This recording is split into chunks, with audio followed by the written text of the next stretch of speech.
Jesus' name. Jésù Kristi. In Jesus' name. Adúpẹ́ lẹ́ẹ̀kan sí pé ẹ tún kà wá yẹ lónìí. Thank you for counting us worthy once again. Kí a pàdé gẹ́gẹ́ bí ọmọ. For us as children to meet again.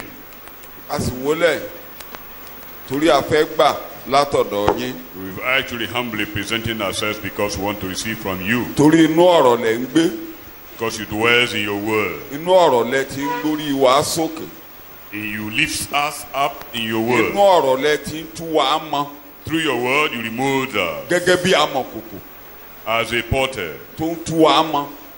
Removing us. So tọrọ yín ò bá ti ráyè a ò jẹ́ nǹkan kan. If your word have no chance, we are nothing. Lálẹ́ yìí Olúwa ráyè nínú ayé wa. Amen. Lord, take control of our lives tonight. Jẹ́ kọ̀rọ̀ wọlé. Amen. Let your word Jẹ́ kó yé enter wa. and cause us to Jẹ́ understand kó ṣiṣẹ́ ìgbàlà. and let it work out Gbogbo ohun tí salvation. ẹ ní lọ́kàn gẹ́gẹ́ bí a ti kọ́ pé ọ̀rọ̀ rẹ ò lọ lófo. All you have in mind that you are accomplishing your word that will never go in vain. Torí o ti kọ́ pé gẹ́gẹ́ bí òjò àti òjò dídì tí ń ti ọ̀run sọ̀kalẹ̀. As rain falls from heaven and ice as bite fell from heaven, Akọ́kọ́ rinlẹ̀, it will water the ground amútura wá. and it will bring refreshing. Lẹ́yìn ìgbà náà, a gbé oúnjẹ jáde fún ọ̀jẹun. After that, it will bring out fruit for the Bẹ́ẹ̀ ni kò eater. jẹ́ kọ́rọ̀ tó ràn jáde lálẹ́ bẹ́ẹ̀ ni kò rí nínú ayé wa. So shall your word be in our lives tonight. Gbogbo ibi tó le kókókókókó kó kọ́kọ́ rinlẹ̀. All hardship melt away. Kára tù wá. Amen. Refresh. Kí èso tó gbìn kó so.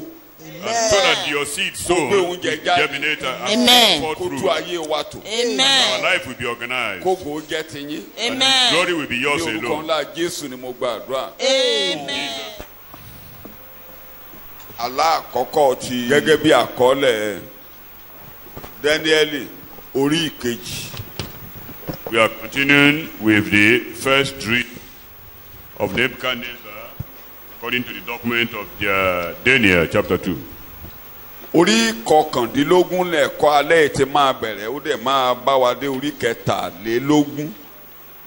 Verse 20, verse 11, 21.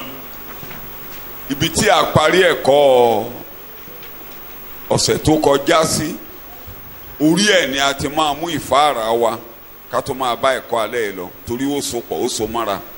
The conclusion of our last lecture will serve as an introductory part of this one because it is linking in Nígbà nature. tí àṣẹ ọba jáde When the decree of the king went forth, pé ká lọ pa àwọn òmòye torí pé wọn ò lè rí ìdáhùn sí àlá tí ọba lá. that all the wise men should be eliminated for being unable to Ṣé Dáníẹ́lì- remind him of his dream and Wọ́n fẹ́ pa interpretation, Dáníẹ́lì àtàwọn ẹgbẹ́ rẹ̀ pẹ̀lú wọn. including Daniel and his colleagues. Làwọn wá tọrọ àyè pé kí ọba gbà wọ́n láàyè. They sought for chance, permission from the king. Ọba sì wàá gba Dáníẹ́lì láàyè. Dáníẹ́lì wá lọ bá àwọn ẹgbẹ́ rẹ̀ And mẹ́ta tó kù àwọn mẹ́rẹ̀ẹ̀rin. the king permitted Daniel, and he went to meet the other three, making 4. Wọ́n wá lọ wá Olúwa wọ́n ju Olúwa They went to seek the face of God concerning the situation, láti bẹ Ọlọ́run fún àánú to beg God for mercy, kó má jẹ́ kán parun pẹ̀lú àwọn ará Bábélì. so that they will not perish together with the Babylonians. Gẹ́gẹ́ bí olùkọ̀wé Matthew Henry ṣe sọ ó ní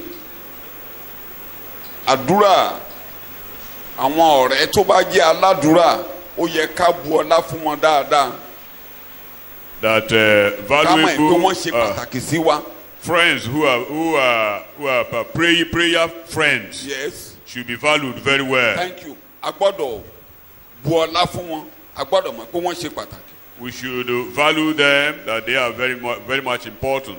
Ó ní nínú ìrìn àjò wa láyé olóòdà ẹ̀ ṣe pàtàkì kí a nírú àwọn bẹ́ẹ̀ tó máa ń lọ wájú Olúwa tí a rìn mọ́ tí a bá rìn tí wọ́n ní ìfẹ́ ìrẹ́pọ̀ pẹ̀lú Ọlọ́run. Ó ló ṣe pàtàkì ká nírú àwọn bẹ́ẹ̀ tá a lè máa bá kọ́ wọ́n rìn láyé.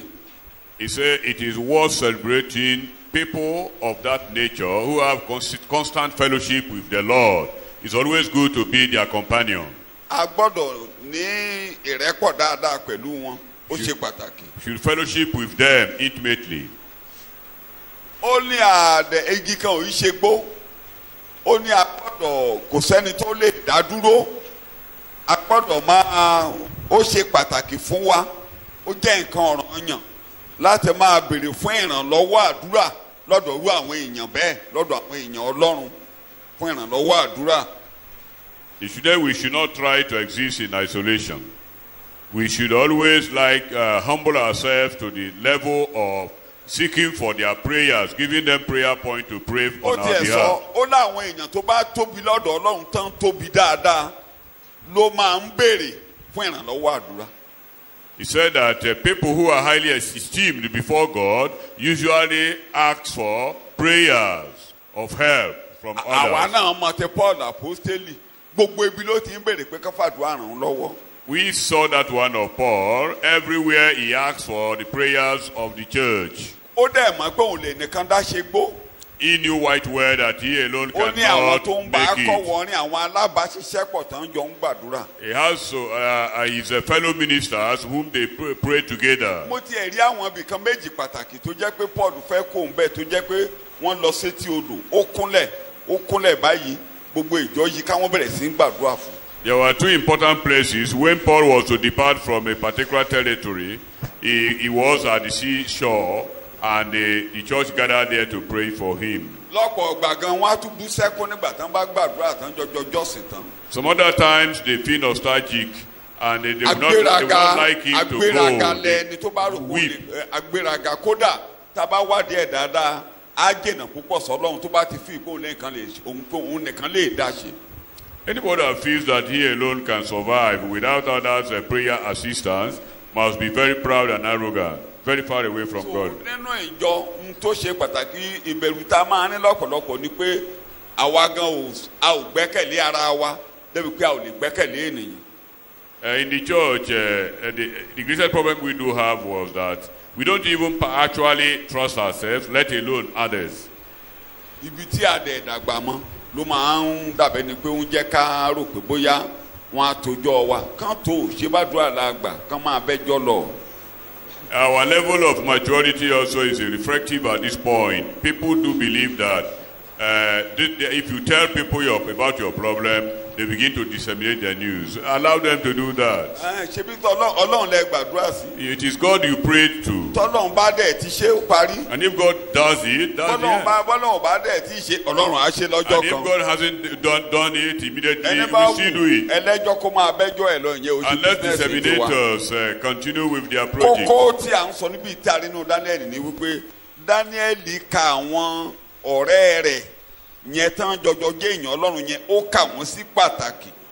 The point we're bringing out here is that Daniel valued his prayer team members. So arákùnrin yẹn ní àwa náà gbọ́dọ̀ ka àwọn èèyàn Ọlọ́run sí pàtàkì.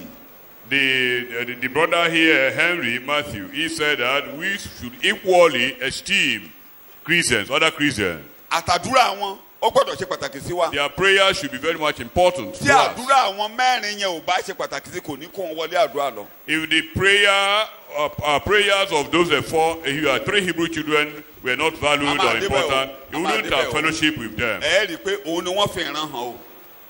Remember, it was Daniel that got the revelation. Kò gbéraga pé òun ni wọ́n fi ìran He yẹn. was never proud about the revelation Ó given rí to i pé him. àdúrà gbogbo wọn ló jẹ́ kọ́lọ́run dáhùn. He realized perfectly that God responded based on the prayer of the Ìyẹn ni four. pé a gbọ́dọ̀ ka àwọn alábàáṣiṣẹ́pọ̀ wa sí pàtàkì. We should esteem our Ó co-workers. máa ń lo èdè kan létí wa ní gbogbo ìgbà.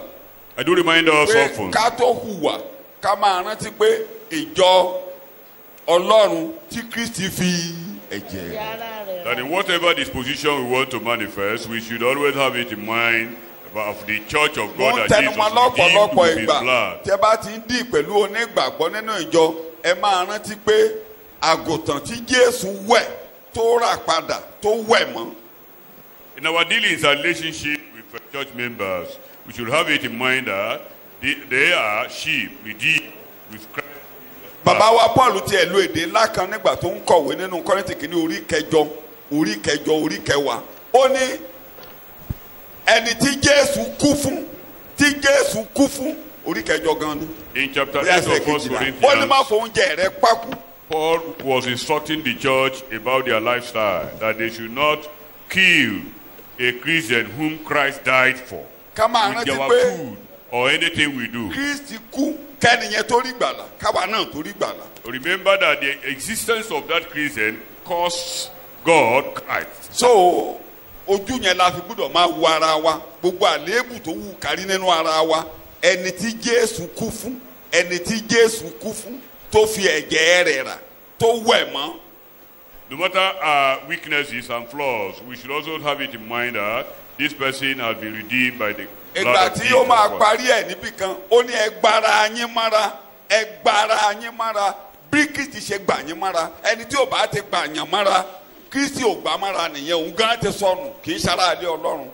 In another juncture, the Bible exhorts us to accommodate one another, even as Jesus accommodated us, all our weaknesses ó notwithstanding. gbà wá mára bí a ṣe rí gẹ́lẹ́ He accepted ó dẹ̀ gbà wá us bẹ́ẹ̀. as we were, láì ka nǹkan kan sí wa lọ́rùn without imputing láì sí ill rẹ́kọ̀dù on ẹ̀ṣẹ̀ lórí us, orúkọ wa. without So recording àṣeyọrí mo our máa past. máa tẹnumọ́ àṣeyọrí tí bàbá Daniel ní níbí yìí kò ṣẹ̀yìn ìjọ kò ṣẹ̀yìn àwọn mẹ́ta yòókù.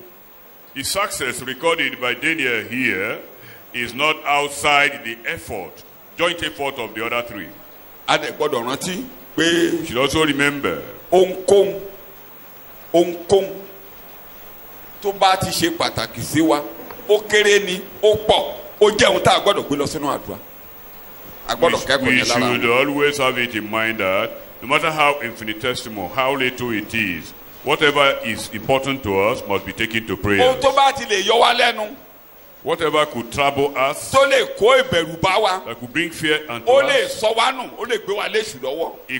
it could cause us to stumble Ó lè and hand dáyé us wa over pátápátá. to the devil, or get our lives ohun tó bá shattered. dẹ̀ ti lè yọ wá lẹ́nu tó dẹ̀rù bà wá yẹn ó jẹ́ ohun tá a gbọ́dọ̀ lọ gbé bá Ọlọ́run. Whatever is a threat to us should be taken to God in prayers. a sì gbúdọ̀ lọ wájú Ọlọ́run ká kò ń ṣe pé ká lọ mo máa ń sọ lọ́pọ̀ gbà ẹ ṣe pé ká máa gbẹ́lẹ̀ yíká ẹ̀kanjú abẹ ní kò. And when we get to God, you go straight to the point. Stop, merry-go-round. Jésù náà kọ́ wa ẹ̀kanjú abẹ ní kò. Tell God the specific problem you have. ẹ̀rí níbí wọ́n ní Olúwa má jẹ́ ká parun pẹ̀lú àwọn ọlọ́gbọ́n Bábélì ṣàánú wa àdúrà àwọn ojú yẹn. Specifically, they told God, don't allow us to perish with these people. àwa ò fẹ́ kú Deliver pẹ̀lú us. àwọn We don't want to die with this infidel. wọ́n ti kó wa mọ́ wọn báyìí. We have been grouped together with them. We don't want to perish with them. We nítorí shouldn't náà perish Ọlọ́run with them. ọ̀run dá sí ọ̀rọ̀ wa. Therefore, God intervene in this case. Ọlọ́run ọ̀run yóò dá sí ọ̀rọ̀ ẹnì kankan wa. The God of heaven will intervene in our individual problems. Dáníẹ́lì orí kejì. In Daniel chapter 2, ẹ jẹ́ ká ka ẹsẹ̀ ìkọkàndínlógún dé ìkẹtàdínlógún. verse 21 through 19 to 23. 19 to 20. nígbà náà ni a fi àṣírí náà hàn fún Dáníẹ́lì ní ìrànlí òru Dáníẹ́lì sì fi ìbùkún fún Ọlọ́run Olúwa ọ̀run. During the night, the mystery was revealed to Daniel ẹ jẹ́ ká in kọ́kọ́ a bẹ̀rẹ̀ vision. níbẹ̀ yẹn. a fi àṣírí náà hàn fún tani. Daniel. The secret was revealed a to fi àṣírí Daniel. náà hàn fún tani. Dáníẹ́lì Was revealed to Daniel. kí ló tẹ̀lé The nígbà vision. tá a fi àṣírí hàn. Then Daniel praised the God of heaven and said, Praise be to the name of God forever and ever. Wisdom and power are his. He changes times and a máa wòye tá a lọ seasons. gan lálẹ́ nìyẹn. Dáníẹ́lì dáhùn ó sì wí pé olùbùkún ni orúkọ Ọlọ́run títí láé nítorí tirẹ̀ ní ọgbọ́n àti agbára ó sì ń yí ìgbà àti àkókò padà ó mú ọba kúrò ó sì ń gbé ọba lékè ó sì ń fi ọgbọ́n fún àwọn ọlọ́gbọ́n ẹ jẹ́ àti àdó ìmọ̀ mbẹ̀ fún àwọn tí ó tá a bá mòye. débẹ̀ a máa ká torí kí n má fi yẹn gbà wá lákòókò torí tí mo bá bọ́ síbẹ̀ ibi pẹlẹbẹ tí a ti ń jọ ẹ̀ yẹ ká bẹ̀rẹ̀ ìkíní a fi àṣírí náà hàn fún Dáníẹ́lì. The first way is that the secret was revealed to Daniel. ìkíní Ọlọ́run gbọ́ àdúrà. One thing there under it is that God answers prayers. a ní rẹ́kọ̀dù ẹ jẹ́ ká ka díẹ̀ sí wa ní Bíbélì ni a ní rẹ́kọ̀d pọ̀ Ọlọ́run ń gbọ́ àdúrà nínú Bíbélì. We have documents of God's answered prayers. Ó ṣeéṣe kó má ì tí ì ní rẹ́kọ̀d ẹ̀. He might have not get this very fún wọn torí record ènìyàn máa ń gbàgbé mi ò mo kà sí ṣùgbọ́n mi ò ṣe ni bí Ọlọ́run lè ràn mí lọ́wọ́ kí n máa ṣe. Ó dáa kéèyàn máa keep journals of difficult period prayer points èèyàn ń ṣe. Mi ò ṣe ni o bẹ̀ tó dáa bó o ṣe nà síwájú Olúwa bọ́lá òun ṣe dáhùn kò ní jẹ́ kéèyàn máa ọkàn èèyàn ní máa dàrú púpọ̀ nígbà tí ó bá níṣòro. Mi ò ṣe ni o ṣùgbọ́n rẹ́kọ̀dù wà lágbárí mi. It's always good to keep record of how your difficult times and how you approach God for answered prayers. It's always good. Lọ́jọ́ báyìí ló gbé kínní lọ síwájú Olúwa. That so date I took this problem to God and God responded in this way. Kò tó kọ́lẹ̀. And when God will respond, you document it as ọpọlọ wa well. kúrú púpọ̀. Because we have limited memory. A máa ń gbàgbé nǹkan. We do forget things. Torí a máa ń gbàgbé la fi máa ń fọ́nbù lọ́pọ̀lọpọ̀ ìgbà. Because we do forget, that's why we normally err. Ẹ máa wọ́ndà kí ni Israẹli ṣe lè gbàgbé gbogbo ìyanu ilẹ̀ Egypt pátápátá kàn má ì tí ìrìn mẹ́ẹ̀lì kan kàn ní kí Aaroni máa yá ère fún wọn. You begin to wonder, why should Israel shortly forget all the divine encounter in Egypt with God for them to have moved with Aaron to make them golden calf? Ọba kan mo ti gbàgbé orúkọ ẹ̀ báyìí ìjà Masaya kan ó lọ bá àwọn ará Edomu jà ó borí wọn ó wá lọ yá ó wá gbé òrìṣà wọn ó wá ń bọ wòlíì wá lọ bá òrìṣà tí ò gba àwọn tó lọ bá ló gbé wálé tó ń túbọ̀ sí ó ní ìgbéraga ti tọ́lé ẹ̀ tán ó lóun máa kúkú yà. The particular king that went to fight the Edomites, after conquering them, he stole their God, their idols, and continued to worship it. So he was rebuked that those idols cannot save the worshipper. Àwọn tó lọ bá jà òrìṣà yẹn ni wọ́n ń bọ kò gbé wọn. The people who went to fight borí against, wọn nípa orúkọ Olúwa. you Ó tún defeated délé them. ère wọn tí ò gbé wọn yẹn òun ló wá ń túbọ̀ sí. You conquered them despite their idols. Why should you have gone to the point or level of getting their own idols to worship? Ènìyàn ó dẹ̀ wà fún èèyàn máa ń fẹ́ gbé nǹkan ṣe pé èmi ni mo ṣe èmi ni mo ṣe èmi ni mo ṣe. Human beings is prone to self-righteousness. So, that I have done this, I have done Thank you very that. much. À ń sin Ọlọ́run tó ń gbọ́.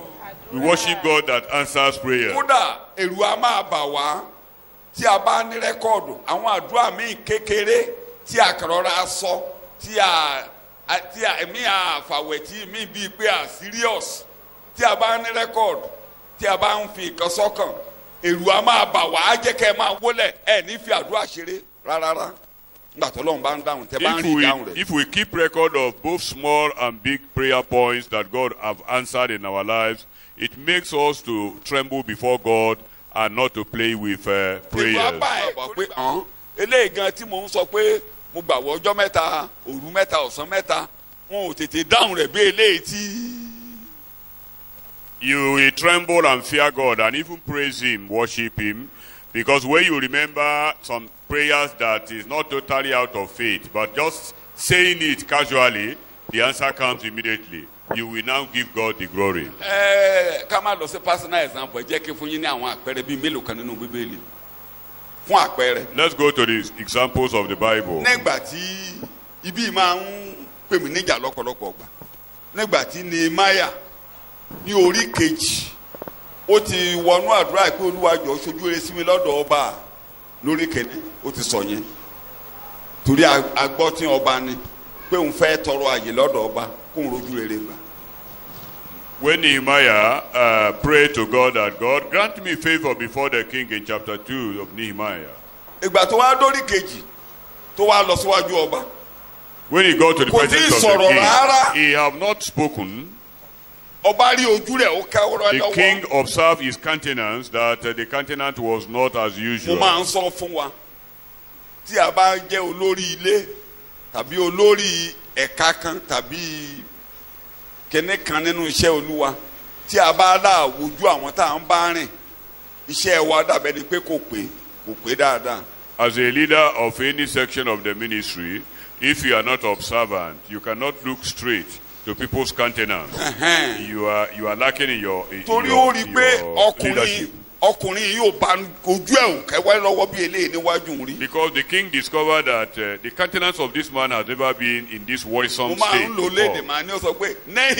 What is your problem? You could imagine what the drama that has been put up here by the king, that Nehemiah, why are you worrisome? He narrated his ordeal and predicament of his family in Jerusalem. And then the king requested, what do you want now? Nígbà náà ni ọba wí fún mi pé ẹ̀bẹ̀ kí ni ìwọ fẹ́ bẹ̀? Bẹ́ẹ̀ ni mo gbàdúrà sí Ọlọ́run ọ̀run. Láàárín ìṣẹ́jú méjì ẹ jọ̀ọ́ ṣe ló kúnlé àdúrà bẹ́ẹ̀ yẹn. Ó lo wákàtí kan láti gbàdúrà bẹ́ẹ̀ yẹn. Àdúrà ìdákẹ́jẹ́ tó lágbára tí ò ju ìṣẹ́jú kan kò tẹ́ pé ìṣẹ́jú kan gan tán ó sọ sókè Ọlọ́run. Bẹ́ẹ̀ náà ló dáhùn. Nítorí ẹ̀bèrè gẹ́lẹ́ ọba tún ṣe jù bẹ́ẹ̀. Now the king asked him what he demanded, and he prayed shortly within him and connected with God, and then the king responded positively. So ló fi jẹ́ pé we must agbọ́dọ̀ wà ní ìrẹ́pọ̀ pẹ̀lú Ọlọ́run nígbà gbogbo. Yàtọ̀ sí pé a ní relationship, we must be in fellowship regularly at any time lọ́kàn wa lè rú sókè tàbí tá a lè bá ìpèníjà pàdé. We must be constantly in connection of fellowship with God, because there are some times that there will be no much time to pray. Just pronounce it, confessional prayers. It happens. Ìkejì. Number 2. David wà lórí àga òun kiri gbogbo lọ ń sá fún Absalom lọ. David was on his way to exile from Absalom. Bẹ́ẹ̀ ni wọ́n sọ fún pé. He was told Ahitofeli darapọ̀ máwọn ọmọ ọlọ̀tẹ̀. that Ahithophel has mixed up with the rebels. Ó ní Ọlọ́run ẹsẹ̀kẹsẹ̀ sọ ìmọ̀ Ahitofeli di asán kò sọ jù bẹ́ẹ̀. Turn the counsel of Ahithophel to nothing, and it came through immediately. Kò sọ jù bẹ́ẹ̀ yẹn lọ. Ó ní Ọlọ́run. The Lord sọ ìmọ̀ Ahitofeli di asán. Turn the counsel of Ahithophel to gbogbo nothing. èèyàn mọ̀ pé Ọlọ́run ni Ahitofeli jẹ́ fún Dáfídì, Ọlọ́run ló jẹ́ fún Ísírẹ́lì. Bí Ọlọ́run ni tó bá ti sọ nǹkan báyìí ní ìmọ̀ràn wọn ló dàbí ìgbà téèyàn lọ sórí ìtẹ́ Ọlọ́run tó lọ gba ìmọ̀ràn wa. Now Ahithophel was a type of an oracle, even to David, when David was there, so that whatever he says is confirmed from heaven. Olùkà Bíbélì dẹ́ mọ̀ ìjọ tí màá Ahitofeli dasán bó ṣe sọ ìmọ̀ rẹ̀ sílẹ̀ báyìí fún Absalomu tí Húṣáì sọ ìmọ̀ rẹ̀ sílẹ̀ tí wọn ò fọwọ́ gba ìmọ̀ Ahitofeli ó dìde ó lọ sínú ilé rẹ̀ wọ́n ló palẹ̀ ilé rẹ̀ mọ́ ó di kẹ́tẹ́kẹ́tẹ́ ní gàárì ó forí légbó ó pokùnso ó ti mọ̀ pé ayé òun tẹ́ bàjẹ́ ń tó ń sọ yìí táwọn tẹ tẹ̀lé ìjọba yìí ò lè bọ́ sọ́wọ́ Absalom tí Dáfídì bá dé pípa ló máa pa. Immediately the counsel of Ahithophel was neutralized. It was not followed. Then Ahithophel, put his house in order and rode on his ass into the bush and hang himself. So ẹ jẹ́ ká kọ́ ohun tí mo sọ níbẹ̀ ni pé ó dáa ká máa keep record. Tí a bá keep record ẹ máa tí ẹ bá fẹ́ kó fọ àlágbárí yín ẹ máa dúpẹ́ kí ẹ dẹ̀ máa tẹnu mọ́ nǹkan tọ́lọ́run ṣe lójoojúmọ́ ohun tó ṣe lónìí ẹ tẹnu mọ́ tó bá tún ṣe lọ́la ẹ tẹnu mọ́ tẹ́ ẹ bá ti ń tẹnu mọ́ tẹ́ ẹ bá ń review ọ̀sẹ̀ kẹ́ tẹnu mọ́ tẹ́ ẹ bá ń review oṣù ẹ máa rán Ọlọ́run létí pé mo rí ọwọ́ rẹ níbí ò ní tètè gbàgbé. It's always good to keep record, or at least to keep on emphasizing what God has done in your life. By doing that, it will now register in your memory and you never forget. Torí ọ̀pọ̀lọpọ̀ nǹkan tọ́lọ́run ń ṣe fún wa kì í ṣe pé àgbàdúrà débẹ̀. There are many things that God does for us, not based on our prayers anyway. Ọ̀gọ̀rọ̀ wa gan tí ẹ gbàdúrà pé Olúwa jọ̀ọ́ jẹ́ kí n sùn adé ń sùn. Many of us do not necessarily pray that God allow me to sleep, and naturally you just sleep. Ó dàbí ọmọ mi kékeré kan nígbà kan tún bá ti dúpẹ́ láàárọ̀ bá ti ń jọ́sìn mo ti sọ lóyún á ní Olúwa mo dúpẹ́ o mo sùn dáadáa lónìí ó tiẹ̀ jẹ́ kí n tọ̀ ìgbà tó yá ló wá ń béèrè pé kí lẹ ṣe tún dúpẹ́ pé ẹ̀tọ̀ it's natural láti tọ̀ àbí kò natural láti tọ̀ kò natural ó bá rí tọ̀tọ̀ wà á mọ̀ pé wà á dúpẹ́ ìtọ̀. There was a time I always thank God for giving me the grace to urinate and so on. One of my kids one day asked me, why do you need to thank God on that? It is a natural phenomenon, a natural issue. Everybody should urinate. But because of his level of understanding, that was why he asked that question. Mo ti gbà ní ìjẹta mo fẹ́ sùn lálẹ́ nígbà tí mo rí pé Olúwa jọ̀ọ́ jẹ́ kí n sùn o ọ̀la Sunday o mo fẹ́ sùn o Olúwa jọ̀ọ́ nínú àánú rẹ̀ ojú gbólóhùn méjì jẹ́ kí n rọrùn sùn. 3 days ago, on Saturday night, I prayed to God, God, please allow me to sleep because the next day is Sunday. If you find it difficult to sleep, you will know the importance of sleep. So, tẹ́ bá jí láàárọ̀ tẹ́ bá sùn mọ́jú tán láago àdúrà táago àdúrà ò jí ọ tí wọ́n fa ẹsẹ̀ nígbà míì tó jí wàá mọ̀ pé ó yẹ kó kọ́kọ́ dúpẹ́ pé mo tiẹ̀ tún sùn jù lónìí Olúwa ò ṣe o. Even when you oversleep before family prayers, you should also thank God for giving you that length of sleep. So, it is a privilege. Tábàgùn jẹ káwájú ní à ń dúpẹ́ ọ̀pọ̀lọpọ̀ wa gan òyìn dúpẹ́ ó dàbí ọ̀rẹ́ mi kan lọ́jọ́ kan lọ lórí títì nígbà tá a ti wà lọ́dọ̀ ó ti mú búrẹ́dì ó ti yá ó ti ń yá jẹ alẹ́ ò ti ẹ̀ gbàdúrà lé lórí ó ní my hand is already blessed.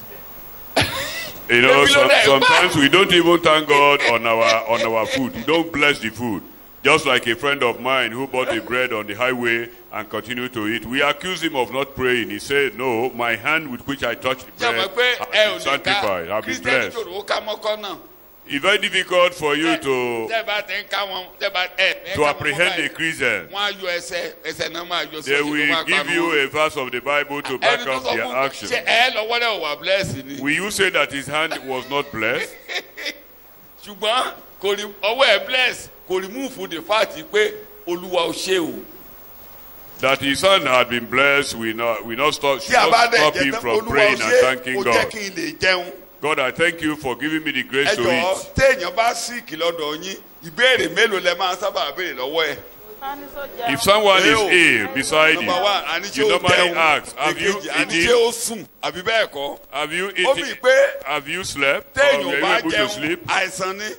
It means that when you don't eat, it will increase the illness. If you don't sleep, it's another ailment. So a gbọ́dọ̀ fi àdúrà àti oorun sísùn àti jíjẹ gan pàápàá. Must back up our prayer. I mean our sleep. Atẹ́gùn tá a mí sí mú yín. Prayer. Èsì kòró báyìí làwọn èèyàn mọ̀ pé ó ṣe pàtàkì ká máa mí dáadáa. Wọ́n ní ká máa ṣètò oxygen báyìí tá a máa fáwọn tí ó bá lè mí dáadáa. Àìsàn burúkú ò ní wọnú ilé tó wà wá o.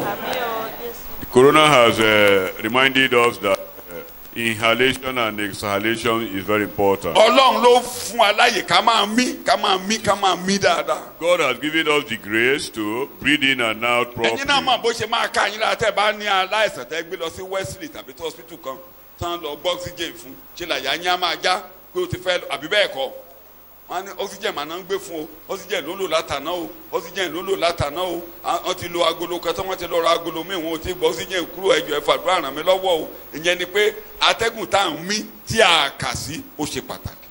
If your close one is taken to the hospital and being assisted by oxygen, you will just be somehow pessimistic that something might happen because he can no more breathe.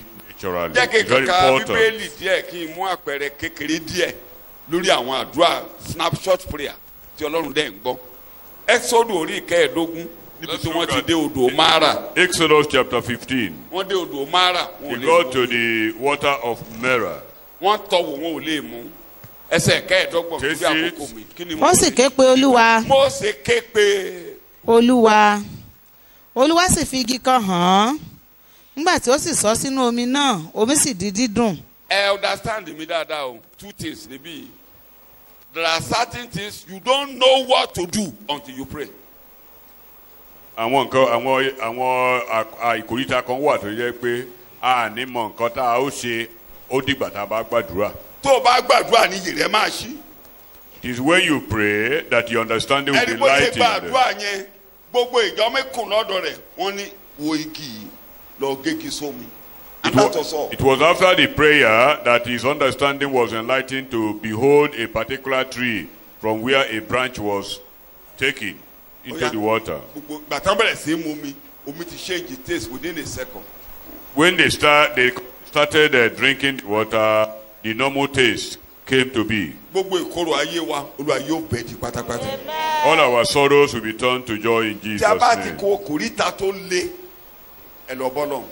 If you are in a fix, go to God. Ní gbólóhùn méjì. At least in a short while. The solution will come. Ìdáhùn àsọ̀rọ̀ rẹ̀ á jáde. Wàá rí nǹkan tó máa ṣe. The Wàá mọ ibi tó yẹ kó solution yà will sí. come. 1 Samuel chapter 7. In 1 Samuel chapter 7, Ilé ìjọsìn ni wọ́n wà níbí tí ogun dìde.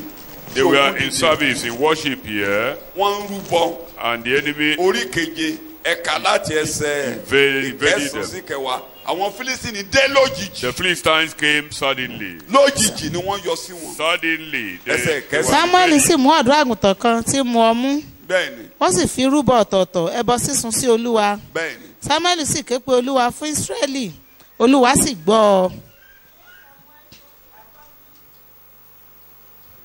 So Samuel took a sickly lamb and offered it as a whole burnt offering to the Lord. And Samuel cried to the Lord of Israel, and the Lord answered him. Bí Samuel ti ń rúbọ sísun náà lọ́wọ́, àwọn Philistine sì súnmọ́ Ísírẹ́lì láti bá wọn jà. Ṣùgbọ́n Olúwa sán àrá ńlá ní ọjọ́ náà sórí àwọn Philistine. Ó sì dààmú wọn, ó sì pa wọ́n níwájú Ísírẹ́lì. Wàhálà máa ń bá àyàn tó bá ń jọ́sìn. Ogun máa ń dìde sí ìyẹn nílé àdúrà.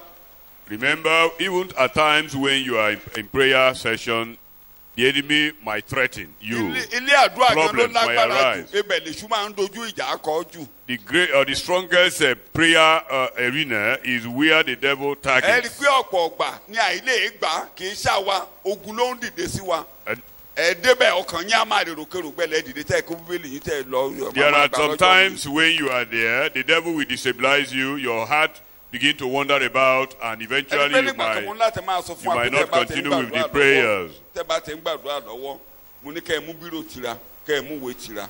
Mo nítorí bó ṣe ń gbà lọ́wọ́ yẹn, àwọn kankan tó yẹ kó o ṣe tó o ṣe, ó lè máa tọ̀ ọ́ wá.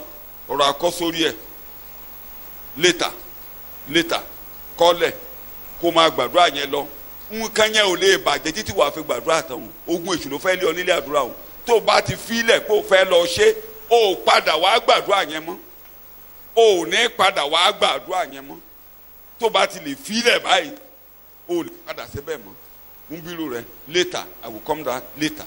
I will come back later. There are sometimes in prayer sessions, the devil might be reminding you about your social and family responsibilities. So, instead of attending to those things or begin to meditate on them, write them down and promise that you will visit those things later so that you have time to pray. Because if you vacate that prayer arena there, you might not come back there. Ó máa bá wa òjíṣẹ́ Ọlọ́run gan so many assignments tó yẹ ká ṣe ìgbà míì. Àwọn ẹ̀kọ́ tó yẹ ká prepare oya later. Tí mẹ́sẹ̀gì yẹn bá wá tán fún ọ ní mẹ́sẹ̀gì yẹn kọ́lẹ̀ máa gbàdúrà yẹn lọ máa kọ́lẹ̀ bí mẹ́sẹ̀gì yẹn ṣe wá mú bírò ẹ̀ máa kọ́lẹ̀ bó bá ti kọ́lẹ̀ tán gbọ́ bá wá gbàdúrà àdúrà yẹn bẹ̀ ló ti túbọ̀ máa rí further revelation sí mẹ́sẹ̀gì tí wọ́n fún ọ. Even sometimes some messages might cross your mind when you are praying. Put them down and later God will expand them. It might even be through the prayers that revelation on those messages will torí come. ogun ló dé sí Samuel níbí báyìí. Samuel was in battlefield here. Gbogbo ogun tó He bá never dìde sí stopped yìí Olúwa sacrificing. yóò jà fún yín. In all the battles you have confronted with, the Lord will fight for you. Ta ló jà fún Samuel àti Israeli níbí Who yìí? fought for Samuel Wọ́n ní and Olúwa Israel? sán Here? àrá. The Bible says God thundered.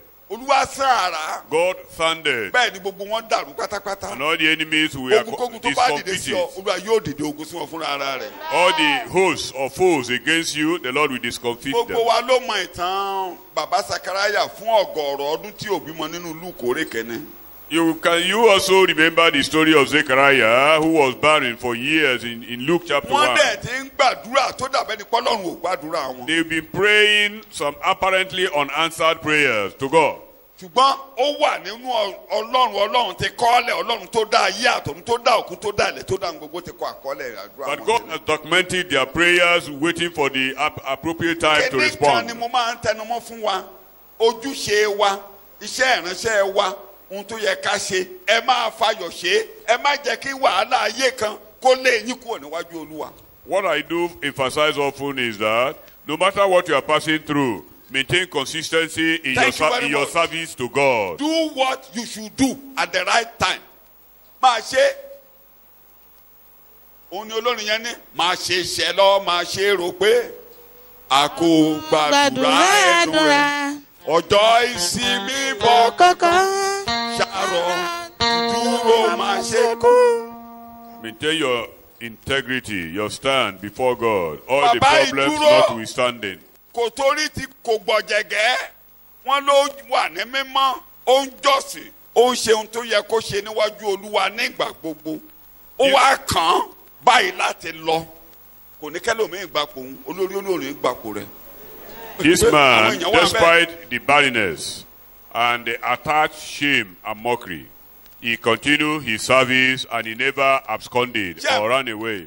Ogun èṣù lè dé bá pé àdúrà wo ló fẹ́ gbà gan ó lọ mọ. The devil might mock him and remind him that Àwọn his prayer is ìjọ not gan nígbà míì a answered. máa gan torí Even àwọn church èèyàn members burú. might mock him. Tó bá Human ti beings di are pé terrible. ọ̀rọ̀ ọmọ ò sí ó máa ń dàbẹ́ They ní pé discovered ayé that ẹnìyẹn ti the bẹ́ẹ̀ pastor ní didn't wáyé. have.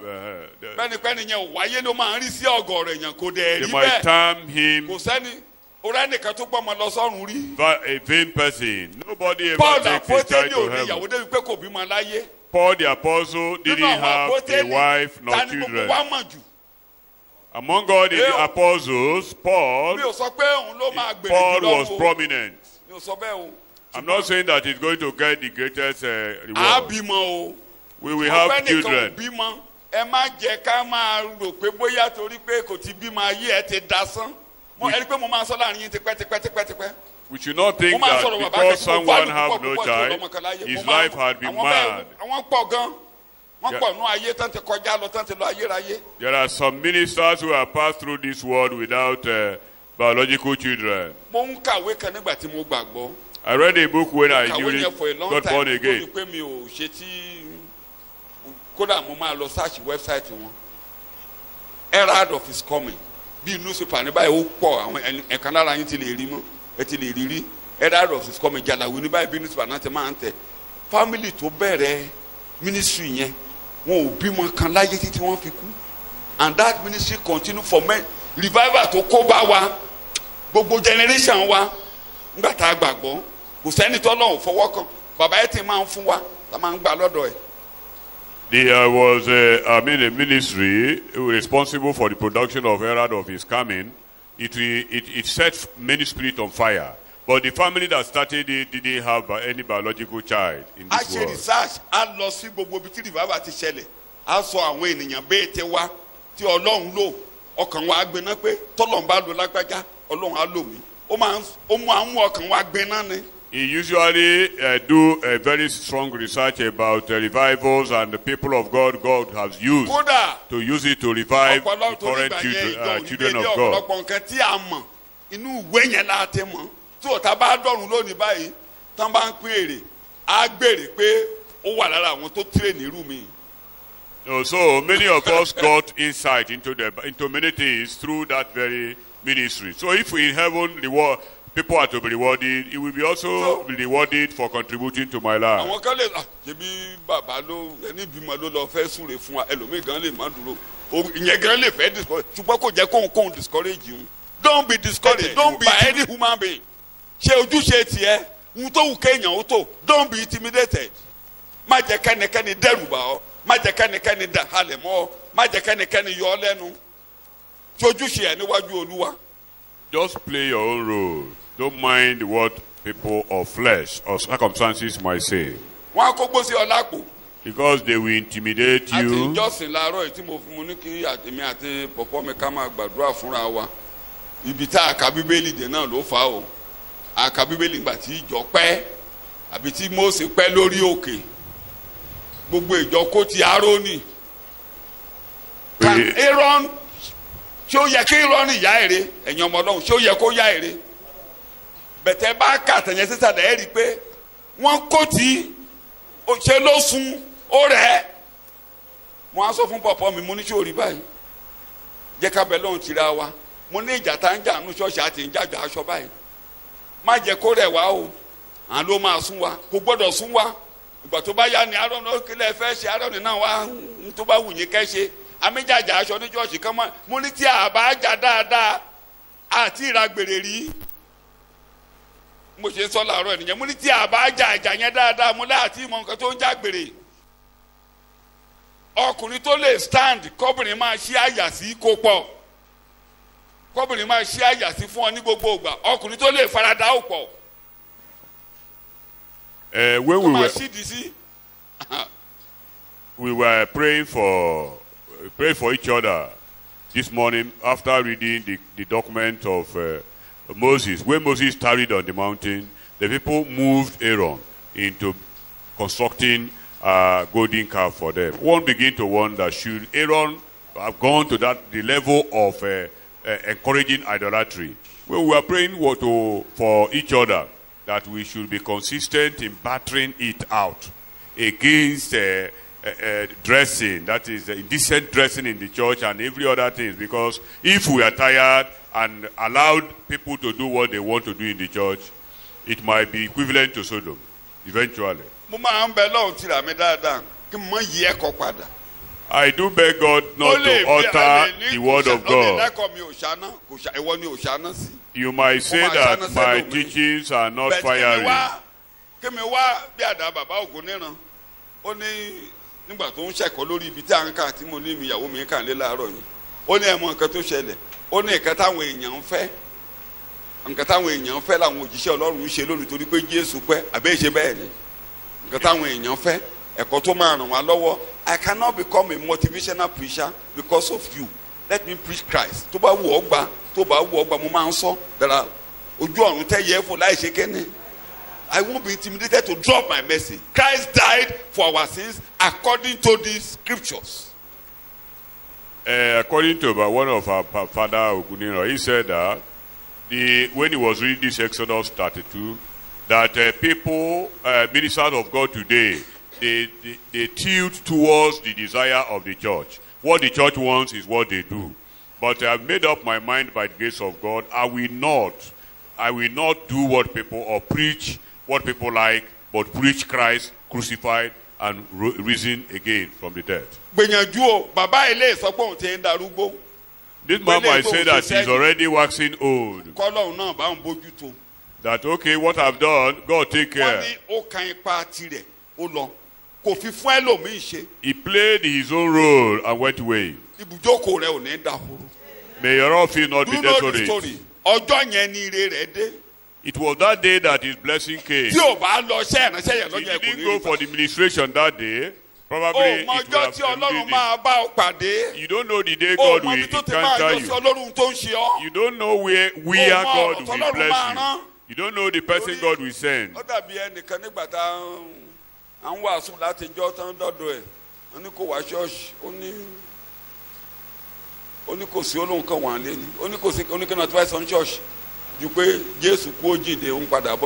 Somebody we preached to him some years ago. When he was absconded from church services, we called him. Why? He said it is always the same message.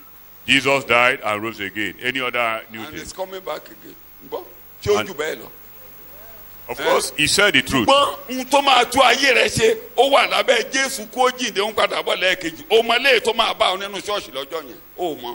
God will revolution.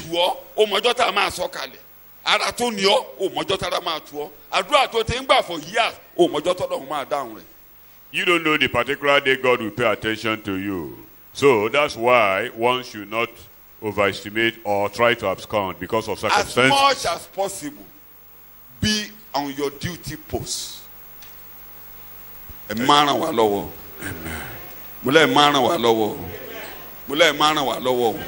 So we are convinced that God answers prayers. Bàbá Daniel àtàwọn ẹgbẹ́ rẹ̀ gbàdúrà tán ẹ jẹ́ ká wá bọ́ sí. After the prayer of Daniel and the three Hebrew children, ẹ jẹ́ ká wá máa in kà lọ verse 20, kámú díẹ̀díẹ̀. Ẹsẹ̀ ogún Daniel dáhùn. oríkejì yes. Daniel dáhùn ó sì wí pé olùbùkún ni orúkọ Ọlọ́run títí láé nítorí tirẹ̀ ní ọgbọ́n àti agbára. Ó sì ń yí ìgbà àti àkókò padà. Ó mú ọba kúrò, ó sì ń gbé ọba lékè. kí n kọ́kọ́ bẹ̀rẹ̀ torí mo máa túbọ̀ yẹn díẹ̀ ẹ rí i pé ọkàn immediately tọkùnrin yìí ń gbàdúrà yẹn tán ọkàn rẹ̀ balẹ̀ nígbà tá a fi After the àṣírí ọkàn prayer, rẹ̀ balẹ̀. confidence set in into his heart. He was confident in God Ọlọ́run rèé ó yẹ kí n júbà that God has done it. ẹ jẹ́ kí n I bẹ̀rẹ̀ should níbi thank pẹlẹbẹ him. tá a ti ń jọ ilẹ̀ ìdíwọ́ la fi ń jọ́sìn kókó àkọ́kọ́ Why do we worship méjì God? wà lábẹ́ ìjọsìn kókó àkọ́kọ́ tó lágbára jù The first and greatest one bí is Ọlọ́run jẹ́ that is the intrinsic attribute of God. ntọ́lọ́run jẹ́ whom God ntọ́lọ́run is, pera rẹ̀ whom God calls himself. tí a bá ti bọ́lọ́run pé ohun tó jẹ́ à ń lọ o If we don't appreciate the personality of God, whom God is, kì í ṣe ohun tọ́lọ́run ṣe not his ó lè active má attributes, ṣiṣẹ́ ìyanu he lójú might wa not even perform any ṣùgbọ́n ẹ̀dá physical. rẹ̀ ẹ̀dá Ọlọ́run ni His ẹ̀dá nature, Ọlọ́run ni the nature of ẹ̀dá Ọlọ́run God. ni This is the nature of ẹ jẹ́ kí God. n ka díẹ̀ nu Bíbélì Let's read jẹ́ n ka díẹ̀ nu Bíbélì a àwọn tí a little in mọ̀ the ní Bible. ká wo díẹ̀ The ká wo nature of díẹ̀ God. kékeré nínú ẹ̀dá Ọlọ́run 2 Samuel chapter 22 baba Dáfídì nìyẹn ẹsẹ̀ kẹrin 2 Samuel 22 ẹsẹ̀ Èmi ó ké kẹrin pe Olúwa bẹ́ẹ̀ ni tí ó yẹ láti máa yìn. bẹ́ẹ̀ ni A ó sì gbà mí lọ́wọ́ àwọn ọ̀tá mi. ó yẹ wọ́n ló yẹ láti máa ṣe kéne God is worthy to be praised. Olúwa tó yẹ láti máa ṣe kéne The Lord Láti that máa is yìn. ó worthy yẹ to be láti máa praised ṣe kéne is worthy to be praised. kí a máa yìn ṣá ó yẹ To ìdíwọ́ ló continually fi praise yẹ him láti máa yìn. is worthy to be praised. Psalm 18 verse 3 jẹ́ kí n mú díẹ̀ díẹ̀ kó lè yé wa Psalm 18 verse Èmi ó 3 ké pe Olúwa Bẹ́ẹ̀. tí ó yẹ láti máa yìn. èdè kan náà ni. Bẹ́ẹ̀ ni a ó sì gbà mí lọ́wọ́ àwọn ọ̀tá mi. Revelation chapter 4 verse 11 ẹ̀dá ẹ̀ la fẹ́ wò ká wò díẹ̀ nú ẹ̀dá ẹ̀ Revelation 4 Olúwa, bẹ́ẹ̀ ni ìwọ ni ó yẹ láti gba ògo àti ọlá àti agbára. òun nìkan ìdíwọ́ ó yẹ nítorí láti pé- yes Nítorí pé ìwọ ni ó dá ohun gbogbo. bẹ́ẹ̀ ni Àti nítorí ìfẹ́ inú rẹ ni wọ́n fi wà tí a sì dá wọn. ta ló dáhùn gbogbo tá a rí àtẹlé tá a kò rí ẹ o ẹ wá ẹ so bẹ̀ yẹn mọ́ Kólósè orí kìíní In Colossians chapter 1, ẹ so mọ́ Kólósè orí kìíní link it with Colossians chapter ẹ bẹ̀rẹ̀ ní 1, ẹsẹ̀ kẹẹ̀ẹ́dógún ká gbọ́ verse lẹ́nu bàbá 15. Paul Ẹni tí í ṣe àwòrán Ọlọ́run tí a kò rí. Jésù nìyẹn yes Àkọ́bí gbogbo ẹ̀dá. ẹ̀hẹ́n. Nítorí nínú rẹ̀ lé a ti dá ohun gbogbo. Number one nínú rẹ̀ la ṣe kéne Ni a ti dá ohun gbogbo, ohun tí ń bẹ lé ọ̀run àti ohun tí ń bẹ lé ayé. inú Jésù tí a gbà tó ń gbénú ọkàn wa tó láyé wa inú rẹ̀ la dá ohun gbogbo tó wà lọ́run àti eléyìí tó wà láyé Èyí tí a rí àti èyí tí a kò rí. ṣé ohun gbogbo la rí nínú ayé báyìí Rárá o. orí kòrò rí ṣé bí ojú microscope náà ti wo kòrò díẹ̀ náà dẹ̀ rí àkàìmẹ́yẹ ẹgbẹ̀rún tó ń lọ tẹ́ ẹ̀ fojú rí àkàìmẹ́yẹ ẹgbẹ̀rún tó eléyìí tá a rí àti eléyìí tá a ò ṣe kéde Tí a kò rí. a dá wọn nínú Jésù nígbà tọ́lọ́run gbé Jésù inú Jésù láti ṣẹ̀dá wọn Wọn ìbá ṣe ìtẹ́ tàbí oyè. ètè èṣù ètè àjẹ́ ètè ọbakọ́ba ìbá ṣe oyè kóyè Tàbí ìjọba. ìjọba kíjọba ìjọba èṣù ìjọba ẹranko Tàbí ọlá. ìjọba ẹranko ọlákọlá tó ń bẹ ẹnu ayé inú ikú Jésù bẹ́ẹ̀ láti ṣẹ̀dá Nípasẹ̀ rẹ̀ lé a ti dá ohun gbogbo àti fún un. nípasẹ̀ rẹ̀ yàtọ̀ sí pé inú rẹ̀ láti ṣe nípasẹ̀ rẹ̀ láti dá a dẹ̀ dá wọn nítorí tirẹ̀ torí ta la ṣe dá torí ta la ṣe dá so kò sí kẹ́ tó lè halẹ̀ mọ́ Jésù olùgbàlà tó ń gbénú ayé wa. For by him all things were created, things in heaven and on earth, visible and invisible, whether thrones or powers or rulers and authorities. All things were created by him and for him. ṣé ẹ̀rí tá a bá gbé kókó tí mò ń sọ yìí lọ sínú àdúrà tá a bá ráyè Take this point to prayers. inú rẹ̀ á máa dùn ní. You will be happy and glad. ìgbà kan mò ń tẹnumọ́ lẹ́nu ọjọ́ mẹ́ta fún àwọn mo ní àwọ̀ tí mo wà mo nínú ìjọsìn mo wà torí àwọn ẹsẹ̀ bíi eléyìí ló ń ṣáná sí mi lójoojúmọ́. This type of verses mo do dẹ̀ ní ignite me. mo ní bọ́dì tó jẹ́ pé tó ń bá ti déwájú Olúwa báyìí ọkàn mi á kọ́ ìgbà mi máa bú sẹ́kún bẹ́ẹ̀ tó ń bá ti tún rántí irú àwọn ẹsẹ̀ bíi eléyìí mo ló fi jẹ́ pé fún odidi bí oṣù bíi mẹ́ta ni mò ń kọ immortal invisible God. Òun láàrí àbí kò rí wa ṣé kò rí wa àìkú ni àìrí ni òun lọ́ba ayérayé Ọlọ́run tí a rí torí wa ẹni tí ò rẹ̀ tí ò sùn ní tó jẹ́ nìyẹn. This type of verses do stir our, spirit sometimes when we were cold in the spirit or we are burdened, overwhelmed by problems, circumstances here and there. When you remember this personality description of Jesus Christ, you are relieved and keep on worshiping him as an immortal, as an invisible, and only potentate God. Kí ló ń halẹ̀ mọ́ mi gan? What is threatening me? Inú Jésù la dá. Everything we are created in Jesus. A dá nípasẹ̀ Jésù. It was imagined out, it was produced by Jesus, and it was created for him. Tó bá ti dọ́dọ̀ Jésù, ó máa wólẹ̀. And if he comes to Jesus, he's going to bow. A dá nítorí tiẹ̀ ni. It was created for him. Ohun tó wà lọ́run àtẹlẹ́ tó wà láyé. Both in heaven and earth. Bóyá a rí àbá rí. Whether visible or invisible. Bá ìṣèjọba ènìyàn. By the throne of the devil or throne of human being or throne of the kingdom of darkness. We are created for Jesus. The same Jesus lives in me. He lives in me. Or is he not living in you? Everything we are created because of him. I don't know what is threatening you tonight. May I give you a minute? Say, God, I thank you because in you we are all things created. All things we are created in you, by you, and for you. This problem we are created. This we are created by you and for you. They were created for you, Jesus. And they were created because of you. In you we are there created. And you dwell and abide in me. They are invisible, but you see all things. If they come to you, they will melt away. They come to you, they will disappear. They were created for you. And anyone that refused to be arrogant will be eliminated.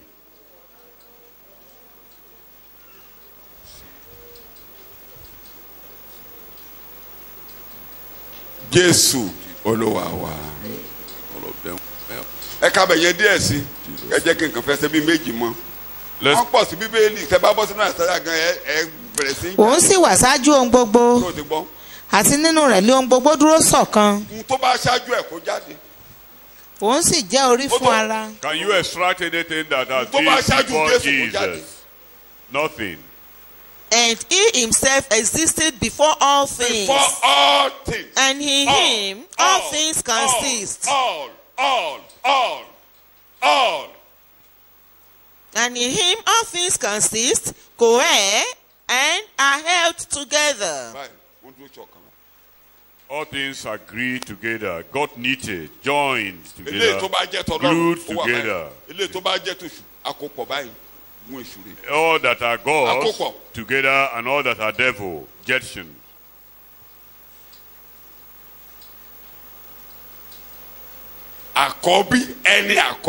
He happened to be the first begotten from the dead. He is the author, if you like, of all authorities and principalities and powers. Let him have preeminent position in your life. So the man worshiping God here, he knew what he was doing. Please read the Bible and get your heart acquainted with it. See what God said. Many times before God perform any wonder, he would have declared he is a personality, intrinsic attributes. He said, I am the Lord Almighty. I am God, your great reward. Keep on giving them, describing himself. I am the God, the Lord of hosts. Masha, host, heavenly host, angelic, lẹ́ni tó ní yàrá ibi tó kó tura God pamọ́ sí. fights with all his weaponry in heavenly places. Jóòbù ló jẹ́ ká mọ̀ pé ó ní yàrá ibi tó kó yìnyín pamọ́ sí. In the book of Job, we got to know that there were a storage of àwa náà icebergs. dẹ̀ wàá mọ̀ pé In òótọ́ heaven. ló ní yàrá yìnyín tán máa ń lò lọ́jọ́ There òun. are icebergs stored in heaven. Ó jẹ́ ká mọ̀ pé ológun lòun. Ogun God olórí. got to know that God used them for Nígbà tí warfare. Gíbíọ́nì darapọ̀ mọ́ Olúwa tó When bá Jésù Gibeon làjà. acquainted Tó with bá àwọn ọmọ God Ísírẹ́lì làjà. and they Tí reconciled ogun with dìde sí. Israelites, Ó bá mi làjà. Ẹnìkan ló ń fẹ́ bà tiẹ̀ jẹ́. Ó bá mi làjà. Olóòbá mi jà. Olóòdì tèmi. Ẹnìkan ló ń fẹ́ bà tiẹ̀ jẹ́. Joshua dúró. Wà nínú wò. Wà nínú wò. because the Gibeonites now Gbẹ̀dọ̀ tí wọ́n tó lé yìnyín. they got knitted with the Àwọn of tí Israel. yìnyín pa. Ó God ju àwọn fought tí wọ́n yìnbọn with sí. the enemy. God destroyed them with Iṣẹ́ yìnyín ice ẹni burden. tó ń rọ̀ níbí o. More Òkúta than- gidi. Òkúta tó wà nínú yàrá ibi tó wà lókè. The people that God killed with ice birds. Kí náà ń pè ní climate change Rẹ̀bọ̀. tó ń da yérú nísìnyí? Ohun tó ń da yérú ni pé ilé ibi tí Ọlọ́run kó yìnyín pamọ́ sí ní Arctic region. Ó ń yọ ń domi. Ó ń yọ ń domi. Òun náà ń pè ní climate One change. of the climate changes is a matter of that Oòrùn jẹ́ the kó yọ. layer, Wọ́n ti ẹ̀yà lẹ́nu ọjọ́ mẹ́ta tí mo The bẹ̀rẹ̀ layers sí wo lọ́rùn covering láì tí mò ń wo lọ́rùn láì mò ń jí mo the ní. ice Tó bá ń lọ storm bí eléyìí. is being Ayé melted tán o. away gradually. Ó ń yọ ọ lọ, ó ń yọ ọ lọ, ó ń yọ ọ lọ, ó It's ń yọ ọ melting lọ. gradually. Kókòtà yìnyín méjì tó bá tóbi bí eléyìí. Tí méjì bá tọ̀run sọ̀kalẹ̀ tó bá bá ọ lórí wàá mọ̀ pé nǹkan bá ọ. If you have two stone like ice falling on your Tó tókè head, wá. you will know what it Gbogbo àwọn tí implies. yìnyín yẹn bá wọ́n á freeze wọ́n ti di. Those people killed by Á the bà wọ́n wá ice dẹ̀ wọ́n á storm, freeze síbẹ̀ straight. we Wọ́n got freeze wọ́n di frozen. ẹja nù fridge. Lẹ́sẹ̀kẹsẹ̀ ni wọ́n freeze sórí ilẹ̀ kò sẹ́ni tó máa sì kú wọn.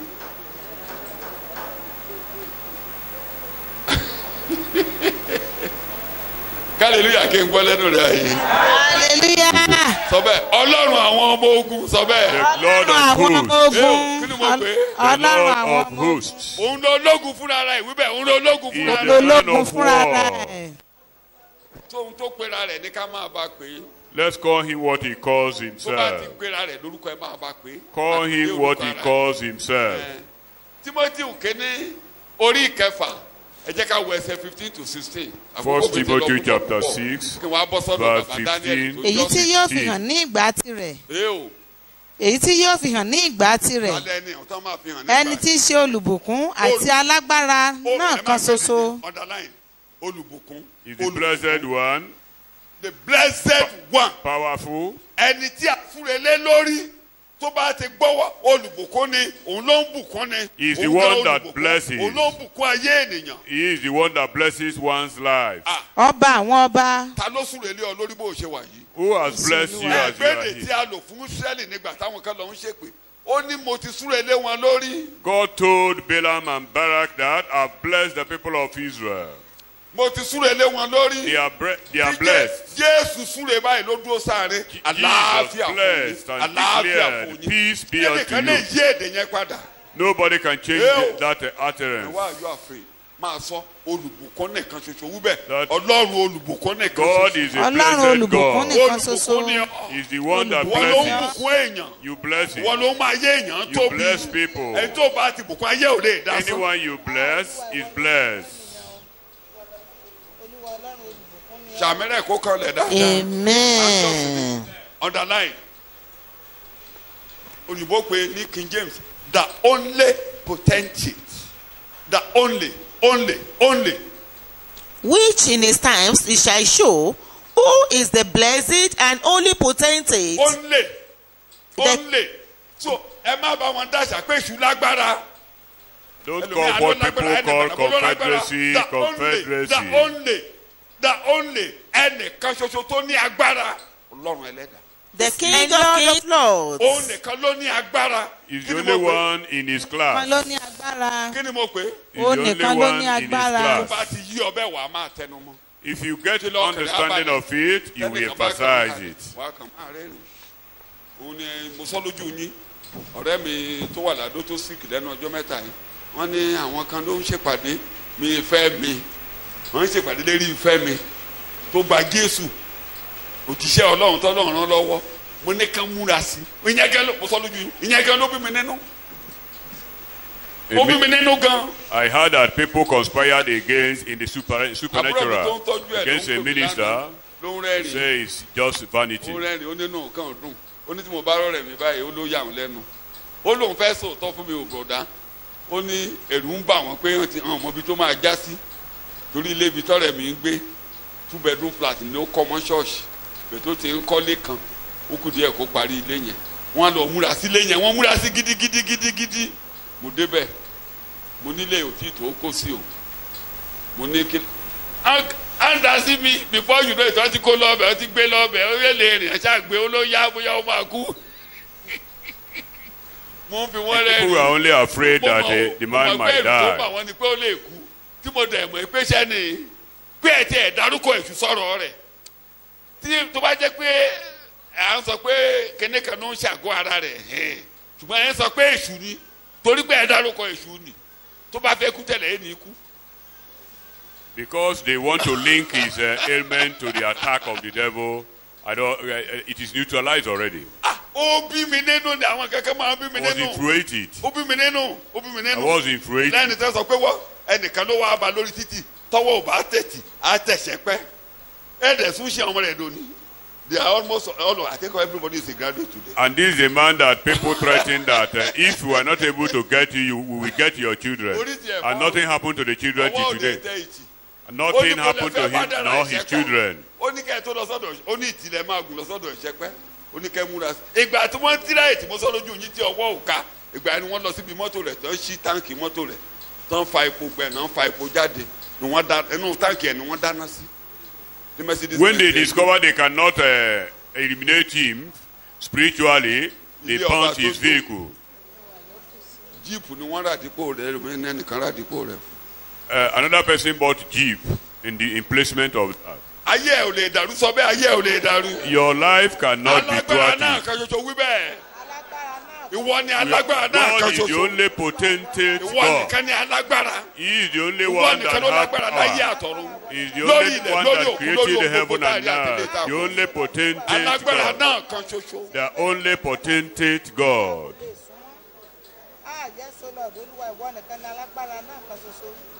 Jésù Olúwa wa. Parí ẹ̀kẹ́ jẹ́ kí n lọ sọ tí Daniel sọ ẹ máa wo àwọn ẹ lọ fún àwọn ẹsẹ̀ ẹjọ́ sí ilé Bíbélì ń sọ̀rọ̀. Ẹnìkan ṣoṣo tí ó ní àìkú Bẹ́ẹ̀ni. tí ń gbé inú ìmọ́lẹ̀ tí a kò lè sún mọ́. Òun nìkan ni ọwọ́ ẹ̀ àìkú wà lọ́wọ́ rẹ̀. Is the only one that is immortal. Àìkú. Immortal. Bí mo ló ṣe. Immortal. Àìkú wà lọ́wọ́ Is the only rẹ̀. immortal God. Who alone has immortality? Who alone alone wọn ò pé méjì. Wọn ò pé méjì. He's the only one in his class. Òun ló lè jẹ́ kó wà pé ò ní kú He's láéláé. the only one that can prolong your life Olóṣòwò forever. Olóṣòwò And nothing Adé. will happen. Gbàtẹ́ Paul máa parí ẹ̀ níbì kan ó lẹ́ni tí ó pa ikú rẹ̀. Paul confirms it somewhere. He Àìkú. says, he that abolishes death Àìkú and wá he sí brought ìmọ́lẹ̀. life That's and 2 immortality to life Second through the Timothy gospel. chapter 1, 1 verse verse 10. Ó mú àìkú ó ṣíṣọ lójú àìkú. Ṣùgbọ́n tí a fi hàn nísinsìnyí nípa ìfarahàn Jésù Kristi olùgbàlà wa ẹni tí ó pa ikú rẹ́ tí ó sì mú ìyè àti àìdíbàjẹ́ wá ó pa ikú rẹ́ Ó parẹ́ ní tòótọ́. ó parẹ́ Ó parẹ́ ní tòótọ́. ó parẹ́. Abolishes Pé death. o ní lọ sọ́run àpáàdì tí ó dá ọ You lójú. will no Yes. more go to Ṣé mi hell. ò ṣe rọrùn àpáàdì wí I bẹ́ẹ̀? am not a Lórúkọ candidate. Jésù ní níyè. ìrọ̀rùn I àpáàdì have mo life. ní Ó ìyè. níyè. I have Mo ní Ó life. pa ìyè. ikú rẹ̀. He Ó pa ikú abolishes rẹ́ death. ó He pa ikú abolishes rẹ́ death. tí ó sì mú ìyè àti àìdíbàjẹ́ wá sí ìmọ́lẹ̀ nípasẹ̀ ìyìn rere. Who annulled death and made it of no effect, and brought life and immortality, immunity from eternal death to light through the gospel. Bẹ́ẹ̀ni ẹ má lágbára o. Wọ́n ti gún ọ lábẹ́rẹ́ àìkú. Abẹ́rẹ́ kéde wọ́n fún ọjọ́ tó bá ti gba Jésù báyìí wọ́n ti fún ọ lábẹ́rẹ́ àìkú. You have been Ó gba immuned immunity. Ó gba against death. Gba immunity. You are immune against death. You are not dead. You are not dead. Tuka. You are not dead. Who annulled death Yes. and made it of no effect, Ó sọ di aláìlágbára. Ó sọ ikú di aláìlágbára. Ikú ò lè dálé rẹ̀ yà. Death cannot intimidate you. torí ó ti pẹ́pẹ́ lọ́wọ́ ẹni tó gbé ikú lọ. pẹ̀lú ẹ̀ bẹ́ẹ̀ wọ́n máa kú wọ́n máa pa ẹ̀rọ àwòrán fẹ́ pa èmi náà máa pa. wọ́n ní mọ̀mọ́ ṣe bí ti pásọ̀ tètè ṣe bí tèmi. People might be saying that don't behave like pastor. fara ìwé mi kó fara ìwé mi torí Jésù ni mo ní kó gbà Jésù ló ń jẹ́ kí n sọ̀rọ̀. I told you to accept Jesus. Jésù ló ń jẹ́ kí n sọ ohun tí mò ń sọ. I am saying this because of ológun mi Jesus. lábẹ́rẹ́ àìkú. He is the one that immuned kò us ṣe rán against sínú ẹ̀jẹ̀ death. mi. He has put that in your blood. kò ṣeé pa ni mí sọ bẹ́ẹ̀ kò ṣeé pa. You are indomitable. kò ṣeé pa. You remain indomitable. o dẹ̀ ṣe é lù lóògùn. And nobody can charm you. Nobody can charm you. Nobody can charm me. And brought life and immortality, immunity from eternal death. ó lóun nìkan ló ń gbé ní ìmọ́lẹ̀ nígbà tó máa kí Jóòbù ó ní Jóòbù ó ní ọ̀nà bó ní ìmọ́lẹ̀ ti wá. He alone dwells in light. He asks Job, where comes light? nígbà tí mo fi òkùnkùn ṣe ọ̀já ìgbàanú ayé. Where were you when I bound the earth with darkness? òun ló gbé Daniel débi tó ní jẹ́ kí n parí sọ́dọ̀ Daniel ká máa lọ lé. Daniel chapter 2 verse 20 máa kà lọ. Daniel chapter 2 verse 20. ẹ̀rí kan tó fi ń jọ́sìn. yes. Daniel dáhùn sì wípé bẹ́ẹ̀ni. olùbùkún ni orúkọ Ọlọ́run títí láé ẹ ti tán. nítorí tirẹ̀ lé ọgbọ́n àti agbára. ta ló gbọ́n. Ọlọ́run. Only God is òun ló mọ ohun tó máa ṣe ní àkókò rẹ̀. He's the only one that knows what to do at the right kò time. pé ní gbogbo èèyàn. Every human being is ignorance or fool somehow. Daniel answered, Blessed be the name of God forever and ever, for wisdom and might are his. ó tí a bá ti sọ̀rọ̀ ọgbọ́n. We talk about wisdom. ọgbọ́n Ọlọ́run wèrè ni fún yín. Wisdom of God is nínú foolishness ọgbọ́n to man. mo ṣe ń jọ́sìn nìyẹn tó bá ti bá mi kóun nìkan ló gbọ́n. màá lọ mú tàn bó ṣe rọra lu ọgbọ́n sórí àwọn ọmọ Ọlọ́run nínú Bíbélì kó bá tẹ̀ fẹ́ mú ti Abraham wàá pẹ́ tètè mú ọmọ kéékèèké mú ti Jacob mú ti Joseph. Take Jacob encounter with God. ọgbọ́n Ọlọ́run and Joseph. ilé Lẹ́bánì. Look at the wisdom of God in the house of Laban. Ọlọ́run tó gbọ́n ó ń lo ọgbọ́n nínú ilé yẹn. God was wise. Rákẹ́lì ni mo fẹ́ràn Ọlọ́run dẹ̀ dúró tì í. Say, ọmọ yẹn ti parí orin bá mi jó wá yìn bàbá. ètò Ọlọ́run ṣẹ ìwọ mi bàbá gbé sókè bí tàgbàrún rere òróró titun ní Jésù dá lémi ní orí àgbè mi nílé Olúwa Bíbélì ṣẹ mọ́ mi. títí ètò Ọlọ́run fẹ́ máa ṣẹ wèrè náà máa pè ọ́ láyé wèrè. Till the accomplishment of God's plan and nínú wàhálà purpose, people will continually call you a fool. wọ́n á máa kó tì ọ́ Ọlọ́run á máa bètò lọ. The more they wage war against you, God will continue with his Laban program. dìde ètò ń ṣẹ. Laban rose, yet God planned, David God ṣiṣẹ́ bí fulfilled. àkúrà for 7 years. At the end of 7 years, he was cheated. Wọ́n post obìnrin tí ò láìkì sí. After 7 years service, Ọlọ́run dẹ̀ a bọ́dà wrong bóyá o láìkì wife was situation given tó wà to o, him. bóyá o láìkì ẹ o inú ẹ lè má dùn síbi tó bára ẹ o God's purpose will come to pass.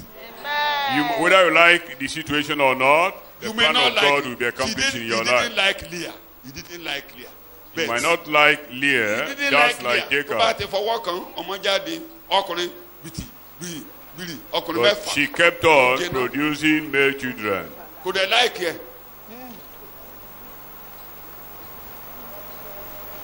O láìkì situation tó wà o láìkì mi ò tẹ̀ láìkì ibi iṣẹ́ yìí. You might God's not purpose like your will come place to of pass. work or the situation You you like are. it is not the power that it is you that God loves. Ìwọ lọ Ọlọ́run wá ìwọ lọ Ọlọ́run jókòó tì. As far as Ìwọ lọ God, Ọlọ́run jókòó tì ìwọ. God emphasizes you, not You, the circumstances. Èdè tí mo máa ń lò wájú Olúwa nìyẹn. Màá ní èmi ló ṣe pàtàkì sí ọ o bàbá. Kódà mo máa ń lo èdè àwọn ọmọ mi tó ṣe English. Mo ní I am the principal character. Èmi ni o the main character. I do tell God that whatever happened, I am responsible. So gbogbo àwọn nǹkan yòókù yẹn èmi ni o èmi ló fẹ́ o èmi ló ní plan. That if you capture me, every other thing will kill. ọdún gbé Rákẹ́lì wá Ọlọ́run náà ń tagbọ́n títí àwọn mi jà àwọn obìnrin mi gbógun tira ẹ̀gbọ́n àtàbúrò mi jà ó yá gba sílé fún mi kí ló Ọlọ́run ṣe. There was conflict in the family, yet God was going on. Ọlọ́run dúró títí Plan and purpose. ìjòyè méjìlá fi jáde ní ara Jacob. God waited God's purpose till will come to pass. in your 12 life. tribes came out from Jacob. You may not like your situation God's today. plan and purpose will be You may accomplished not like in where your you life. find yourself. O lè inú rẹ̀ má dùn sí nǹkan tó ń là kọjá báyìí. Maintain your integrity o lè like ẹ ṣe mọ̀ pé Má bàjẹ́ bí o, o ṣe má like ẹ gbọ̀jẹ̀gẹ́. wà á di pé Jacob ò bàjẹ́. If you look at the Bible very Come on, well, Jacob didn't compromise his faith. Kó bàjẹ́.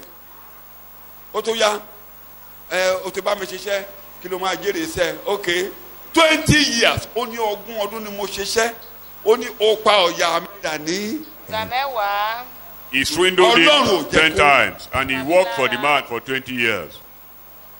So Yàtọ̀ sí- after the end of 2 years, yàtọ̀ he sí will ibi tó swindle gbẹ him. ó ní Ọlọ́run wá sí mi lójú àlá tó bá ti sọ pé ewúrẹ́ pupa ní tèmi Ọlọ́run á fún mi léwúrẹ́ pupa. Eventually, God gave him the key.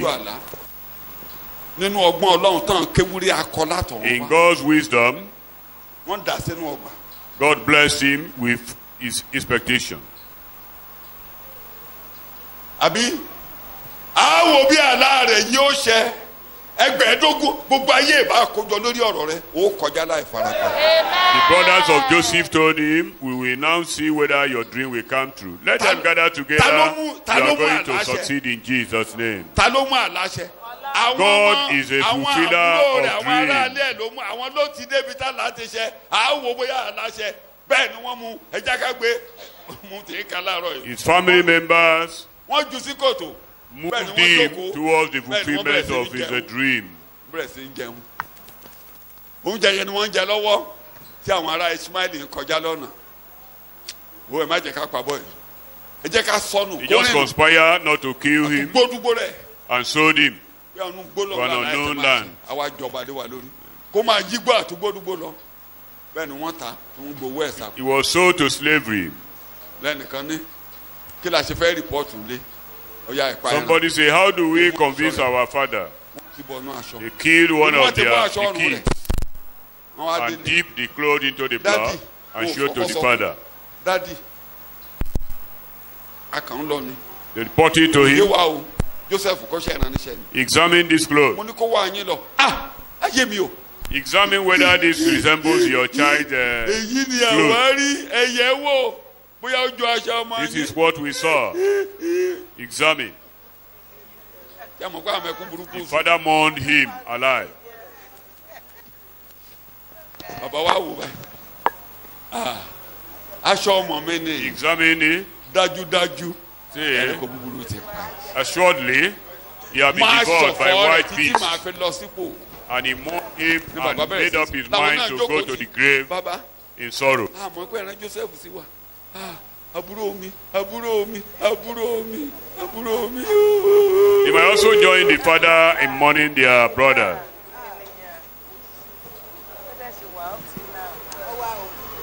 The only wise God. Kí ni mo gbórúkọ ẹ̀ jẹ́? Kí ni mo gbórúkọ rẹ̀? The only wise God. God is the only wise God.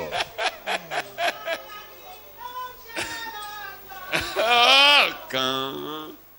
Èmi ni Jésù nìkan. Yọ̀pọ̀ àwọn tirẹ̀ mọ̀ títí dópin ayé. Láti pé àlá mi yóò ṣẹ. Àlá mi yóò ṣẹ lọ́jọ́ kan. Pé mo sì mí lé Jésù nìkan. Yọ̀pọ̀ àwọn tirẹ̀ mọ̀ títí dópin ayé. Ó dájú pé àlá mi yóò ṣẹ. Àmì sunkún. Ọlọ́run mi bá gbọ́n lọ. Ọlọ́run ò tiẹ̀ wọ̀dọ̀ wọn. They mourned, yet God was after Ibi tó wò fulfilling báwọn their yẹn ṣe ń vision. ta Ismaili náà ń ta fún làwọn náà tún lọ lójú ọ̀nà. Ará Egypt àwa ní anídìí ọmọkùnrin kan tó nice. Ìkan ló wà lọ́dọ̀ wa yìí ẹ jẹ́ ká rà. náà lọ ta sílé ìjòyè Fáráò. The Ishmaelites sold him So to bẹ́ẹ̀, the only wise to God. the only God. wise Pharaoh. God. God is the only wise God. Everything was moving towards the Wọ́n fulfillment. ta sílé ìjòyè. The only wise God. Àmì sunkún nílé. And yet mourning continued Ọlọ́run ṣe in ìyá ẹ̀ tẹ Jacob's sunkún tẹ lọ. house. Ìyá ẹ̀ tẹ lọ sóò ìyá ò ojú ìyá ò rí rédèrèdè. Àwọn pé obìnrin lágbára lọ́pọ̀lọpọ̀ ó tẹ lọ pẹ́. Ó tẹ lọ pẹ́. The mother was away already, dead. Wọ́n ṣe tàbá ẹ̀ ń gbedele Pọ́tífárì. Oya ti délé. Good boy náà ló bẹ̀rẹ̀ iṣẹ́. Ọlọ́run á jókòó bẹ́ẹ̀ ló. Bí wọ́n ṣe ṣe ọ̀sẹ̀ bíi mélòó kan ni wọ́n sọ̀rọ̀ supervisor. Before you know it, he became estate manager. What do I call it? Estate manager. God promoted him there, right there in prison, in Potiphar's Ìbànújẹ́ house. bá àwọn ọ̀run àpáàdì. Gbogbo ìbànújẹ́ tó bá bẹ̀sù lórí ọ̀rọ̀ rẹ, ayọ̀lọ̀ rẹ máa já sí. All the plan of the devil will result to Nínú excellence ọgbọ́n in your life. Ọlọ́run rú ọkàn èṣù sókè. Ó yá, àbórí báyìí, wọ́n ní àná ò ní iṣẹ́. Ó ti mí jọba, ọmọ tí ń jọ, bọ́ọ̀ fẹ́ jọba, ẹ jẹ́ ká pa kó má bàa jọba. Gbẹ̀rù lọ gbé màdàmú wọ̀, kí màdàmú sọ̀rọ̀ àìdọ́mọge. God was with him despite all the Kó bá jọ mọ̀ ẹ̀dá ló ti sí, ó máa dáa. hurdles and circumstances. Ní option àáfẹ́. Kó bá jọ mọ̀ ẹ̀ ló ń kára àárò ó lè lọ fẹ́. The wife of his master now started eyeing him. Kí ni mo pé màmá? Ṣé àwọn pé ṣùgbọ́n bá yé àwọn ọ̀dọ́ kan jẹ́? Tó yẹ pé màdàmú ni wọ́n wá káàkiri. Tẹ́ ẹ̀ bá tètè ràn wọ́n lọ́wọ́ ayé wọn á wó pátápátá. There are some aged women that are after young boys. Bẹ́ẹ̀ni, bí ọ̀dọ́ If care is not taken, bẹ́ẹ̀ làwọn. Ó ṣẹlẹ̀ sí mi rí nígbà tí mo wà those youths will be soiled. Màmá táwọn máa wọ́ ọmọ kékeré It káàkiri. happened to me. They are after young boys. Tó o bá dẹ̀ ṣọ́ra wọn á wọ ẹ mọ́lẹ̀. Arúgbó. If you are not careful, they will deal with you decisively. Bẹ́ẹ̀ni Joseph bẹ̀rẹ̀ sí mi bá tiẹ̀ lọ. Bẹ́ẹ̀ làwọn ogun ọ̀rọ̀ apáàdì ń bínú. The hosts of hell were infuriated. Gbogbo yín ló mọ̀ tẹ̀yìn ẹ̀gbà tó dẹ̀ yá. You know the story? Joseph jára ẹ̀gbà. No. Joseph mi ò gbọ́dọ̀ resisted bàjẹ́. Ojú wo ni wọ́n wá fún that ọkọ he will yín? never sin Mi ò gbọ́dọ̀ against bàjẹ́. God. Ojú wo lọ́lọ́run fẹ́ fi wò That mí? he will never sin Mo against gbọ́dọ̀ God. mo gbọ́dọ̀ ṣẹ̀ sọ́lọ́run. He Ló disagreed. bọ́ṣọ ẹ̀ lẹ̀ tó sá jáde. Ṣẹ̀dẹ̀ mọ́ kó ti kó bára ẹ̀. Kó mọ̀. Ṣùgbọ́n àkóbá yẹn the only wise God. The implications only moved him towards the fulfillment of his dream. Ẹjọ́ wo lọmọ yẹn fẹ́ tó? When the evidence of the close was presented in the court of law, Màdàmú ní the mo ké. counsel for defense will be Ìgbà tí mo defeated. ké ó ti bọ́ṣọ ọ̀rẹ́dì bí mo ṣe ké báyìí ló faṣọ ẹ̀ lẹ̀ tó jáde. Aṣọ rẹ̀. The wife of the Tó minister bá jẹ́ wọ̀ la of adájọ́ tó the, à ní irọ́ ni. of the guard Ẹjọ́ wo ni implicated bọ́ him. ẹ̀yẹ fẹ́ tó? Kó o jẹ́ pásítọ̀ ṣọ́ọ̀ṣì kan wá gbìyànjú wá sọ́dọ̀ rẹ̀ wà alálágbèrè ní ìwọ bọ́ yìí. No defense for Joseph. Ọlọ́run á ràn ọ́ lọ́wọ́ dáadáa kó o tó. The Lord will help you ọmọkùnrin. before you can believe whatever he will say in that place. Ẹ̀yin màdàmú gan kákájọ́ yẹn wá sọ́dọ̀ mi à lórí burúkú alágbèrè ni ọ yẹyẹ ẹgbẹ́ yẹyẹ rẹ lọ mi wá káàkiri. Even you women will try to accuse and blame the Nínú person. ọgbọ́n àlàmẹ́wọ̀n. In that process, he was So in ọgbọ́n prison. Ọlọ́run ó lè That kó God- ọ sínú kọ́tọ́kọ́tò. God's purpose will come to pass. No matter where you find yourself, the plan of purpose of God will be accomplished. Ẹ tẹ́ bá kàdé ó ní òun nìkan ló gbọ́n òun nìkan ló mọ tó wà ní òkùnkùn. Daniel said, God is the only wise God. Ẹ kí Ọlọ́run kò sí nǹkan tẹ́ ẹ fi lè gbádùn Ọlọ́run ju pé Praise kẹ́ him kí. very well. See God the way this young man saw God. By next week by the grace of God, àwa máa sọ bó ṣe handle situation yẹn níwájú ọba. Nígbà tó gbà tán, ẹ rí bó ṣe handle ẹ̀. Ẹ rí. Now, after Ẹni this, bá ti ń jọ́sìn. we will see how he Òun ló lè ṣẹ́gun operated ayé. before the king. Tọ́kẹ̀ ẹ̀ bá ti fúyẹ́. Anybody that worships God will live victoriously in this world. Gbogbo bí lo àti máa rí ṣù. Wà máa rọ́ta. Otherwise, you will continue to magnify the devil, the enemy here and there. Ọ̀tá Joseph ò pọ̀. Joseph's enemies were Tó many. mú ẹnìkan kan lọ́ta. Did he take anybody as an enemy? No. kíkan obìnrin tó gbé The sẹ́wọ̀n. women that Sẹ́mi implicated pé him into ó ti wá prison. jọba lórí obìnrin yẹn báyìí. Remember, he has Ṣé ló yẹ become kí the kò máa prime ti wọlé? minister even over Mo trust ẹ̀ Potiphar ṣe ló máa and the kẹ́ women. àti Pọ́tífárì tán máa kẹ́. A máa kẹ́. A máa kẹ́. Àwọn brothers ẹ̀ gbogbo olùbó ṣe ń di oúnjẹ lé wọn lórí. Ó lọ́lọ́run ló rán mi ṣáájú Why? Because God was with him. látẹ̀gbà ẹ̀mí yín là. He will never abandon him. The wisdom of God. So ẹlòmíì tó bá rí I suffer kí mi tó dibi tí mo dà yìí. Ọlọ́run ló gbé ọ dé bẹ́ẹ̀. It's God that takes you to Sọ any ẹnìkan tí ò extent. suffer rí. A ní suffer pọ̀. You know I suffer before I get my money. I can't give anybody. O máa tán nísìnyí tó bá ti fún yàn o máa tán. Owó yẹn máa gbẹ. I dey suffer. Sọ ẹni tí ò suffer rí. You don't You are sent pride. ahead. You are You sent don't there pride because of on others. achievement. You are there Jẹ́ ká to jọ́sìn láàrin. bless others. Ṣé ẹ lè jọ́sìn díẹ̀ ká tó lọ ní? Can you worship God? Let us worship God.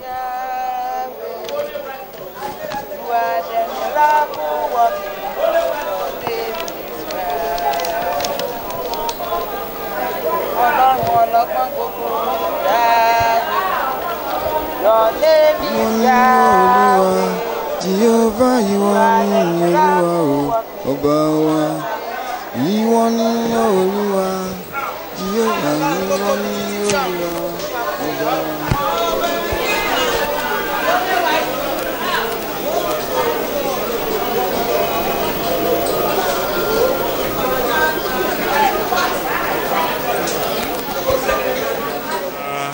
Eke hallelujah. Eke hallelujah.